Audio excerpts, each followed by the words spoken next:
So, Resident Evil, welcome to Raccoon City. I earnestly think I'm one of, if not the only person on the internet who likes this movie. What the?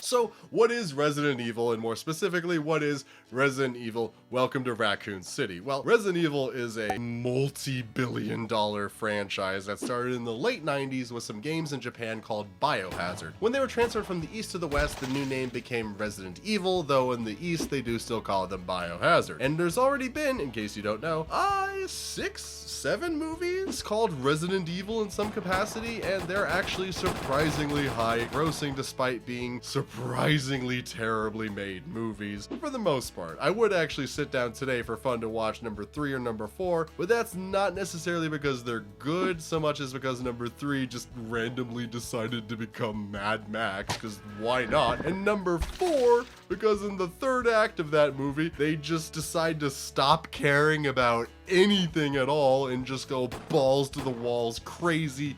No rules, let's just go for whatever we want, and I appreciated it.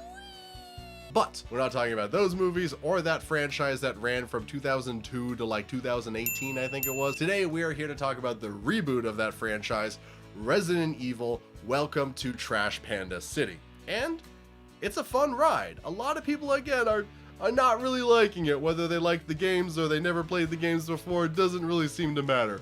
I personally don't really know the first 3 games very well, which is kind of, not great for lore standpoints for myself, because this movie draws very heavily from the first 2 games, of which I've only played several chunks of. I know the later games quite well, but that doesn't matter here.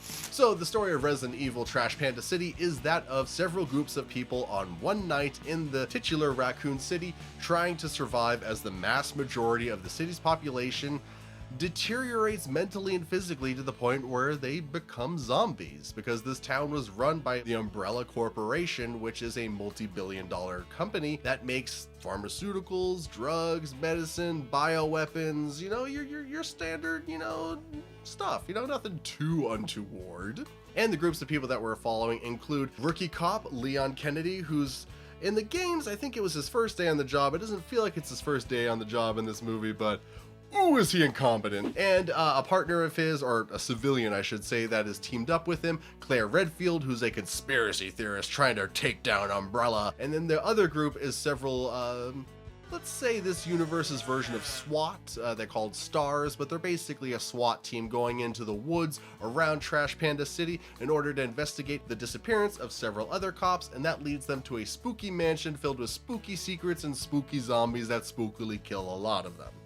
And again, I really enjoyed this movie. It's got great pacing, very good tension, some very, very good camera work too. Honestly, there's a couple of really long takes in this movie that I'm a big fan of. But it also has a really weird opening that I wasn't really ready for. Like, if you know the first couple of games, you'll probably know what was going on. But for me, for the first 3, 4, 5 minutes of the movie, I thought I was in the wrong theater, because it's not telling the story about zombies taking over a town so much of those first few minutes. It's telling the story of a bunch of kids living in an orphanage that's haunted by not so much of as a ghost as some kind of like deformed little girl creature monster thing that might be evil, but it's coming across as rather friendly. And then very suddenly it becomes about Resident Evil things, and I'm like, okay, I'm in the right theater. And so the movie went from a creepy haunted orphanage to full zombie outbreak destroying a city, and I kind of dug the ride. What can I say? Like, there are things that you can launch at this movie as, not being too good. Like, the dialogue in particular in several points is kind of weak, but we are talking about a movie adapted from a franchise with such dialogue gems as this. Hurry! This way! Oh, Barry! That was too close. You were almost a Jill sandwich. You're right. Barry, thanks for saving my life. This mansion is gigantic. We could get into trouble if we get lost. We should start from the first floor, okay? And Jill, here's a lockpick. It might be handy if you, the master of unlocking, take it with you. So one thing I mentioned earlier that I did really enjoy was a couple of the really long shots, like the camera work in this movie, where they just pointed at what's happening and just let it roll. And it worked very effectively. The two shots that I'm talking about were one in the spooky mansion, where there was there's a character who was going up a staircase, like a winding staircase, and like the camera guy's just on the ground floor following him up as he's going, and there's like this chandelier that like comes into view as he's coming, and at first it almost looked like it's a claw that's gonna come out from above and swipe at the guy, but no, it's just a chandelier, and it's a very tiny detail. A lot of people might just overlook it, but it was a nice little touch that I really rather dug. And the other really great shot was there's a guy in a car trying to escape the town when suddenly a bunch of people start shooting up his car because he's not allowed to leave because zombies. And it gave me what was it called, Children of Men vibes, with how like it's basically just a camera guy sitting in the passenger seat of the car as the guy driving is desperately trying to not get shot as he's trying to spin his car around and get out of there as some fun music is playing. And it's a really good sequence. It's not quite as powerful as Children of Men, but nothing will ever be as powerful as Children of Men. That movie's amazing. Oh my god, I almost completely forgot. Actually, okay, so there's another really long shot in this film, actually, and it's a dude fighting off a bunch of zombies in the spooky mansion, and he has no light source whatsoever. His flashlight's gone, and the only way he can see what's going on is the muzzle flashes from his gun as he's shooting the zombies, and occasionally his lighter decides to work. And they had a lot of fun with that in the darkness, just brief bursts of light, and I was really drawn in by it. There's a lot of really good things going for this movie. I guess if you're like a huge fanboy for the franchise, maybe these things like took you out of the film, like the issues that, like the changes, like Leon, instead of being a competent cop, he's like a completely incompetent jackass, but I kind of liked watching Rookie Cop on his first day not really knowing what he was doing. It was kind of a fun thing, especially with Claire Redfield, this conspiracy theorist character who was in that orphanage from the opening of the movie, so she knows Umbrella's up to some creepy stuff, and she's trying to figure it all out and trying to find proof, and she teams up with this incompetent cop, and it's kind of a fun duo. And it's like, oh my god, and like if you're a fan of the games, I don't know how you don't love certain things, like they go into an armory, what English was that, at one point, and the only gun in this armory is a shotgun and a wooden chest. Like,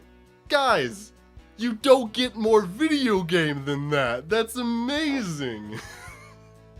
And then at the end, when they're fighting the big bad monster, like the biological weapon monster man, he's covered in like faces and like eyes that are just protruding out of his arms and shoulders and chest, and the only thing that's hurting him is stabbing him in those extra eyes and faces. Again, that's so video gamey. And okay, wait, sorry. I'm just gonna just go off here for a second. So another thing that I really enjoyed was like at one point the characters look like they're really in trouble, and then suddenly they have a rocket launcher. Why? Because it'd be really cool if they just suddenly had a rocket launcher. That's the kind of movie this is. Oh, and another explosion-y type thing that was really fun is at one point there's this exterior shot of a bunch of things just going kaboom, and there's just this cow just casually eating as it's happening, and then the explosions sweep up the cow. We got this flying cow in this explosion scene. Why? Because it's hilarious. That's why. But I also really enjoyed the way that the movie portrayed the way that people became zombies. Like, it's not that just like they just die and then they're a zombie. Like, we watch them deteriorate mentally, like not literally the brains oozing out their ears, but like we just watch the humanity get drained from them as they're trying to understand what's happening to them. It's pretty powerful stuff, actually. It really drew me in. I think more zombie things should do things like that. Like, you know, yeah, I know the point is to get their zombies in the story so you can start doing zombie things, but I think it's kind of fun to watch the process of these people lose their humanity as they become these flesh-eating monstrosities. And like, look, the movie is not perfect. If I was to lodge a complaint, and this complaint is hilarious and awkward, but I liked it, but I didn't, is the ending, because it's so jarring. It's just like, bam, and the movie's over and done, just very suddenly, to the point where unsatisfying isn't the right word. Like, if you ever saw Kong Skull Island and you remember how the moment they're in the helicopters and they're leaving the island, it just ends. No resolution, no wrap up, no epilogue, it's just done. This movie basically does that, except with trains and zombies in a town that's getting overrun with zombies. very similar. I kind of wonder if it's a bit of a callback, honestly, because the guy who made that movie is a huge video game nerd who's soon to be making Metal Gear Solid video games into movies, and I'm nervous excited for that because as much as I love Metal Gear Solid, oh boy, I don't know how you turn a video game series about people doing constant 20-minute monologues about philosophy, fate, and nuclear weapons into a movie, but hey, good luck, buddy. But anyway, that's talking about something else entirely. We're not here to talk about that. We're here to talk about Resident Evil Welcome to Trash Panda City, a movie that no one but me is liking, but you know what? All you need is me liking it, because I adored it. Again, that ending was like hilariously and we're done, but what yeah, so yeah, guys, thanks for watching, and thanks for kind of putting up with some of the different styles of approaching video that I've been doing lately. I've been trying to really stretch my legs out here as an editor and learn some new tricks. That's why this footage looks slightly different than the rest of the footage from the rest of the episode. I'm showing, you know, what I could have done with stuff and what I am doing with stuff now as I'm growing and all of those things. But if you're watching this right now, first of all, again, thank you. And second of all, what did you think about this movie? Like, just let me know down below. Let me know how wrong I am about this movie. I really want to hear people rip this thing apart. I'm very curious why there's so much hatred being generated towards it. And I've watched a lot of videos and talked to a few people that have seen it, and some of the concerns, yeah, you know, they're legit. A buddy of mine, Cecil from The Horror Show, which, by the way, watch The Horror Show. Great YouTube channel. Cecil and Fuego are great guys. Please support them. And my other YouTube friends as well.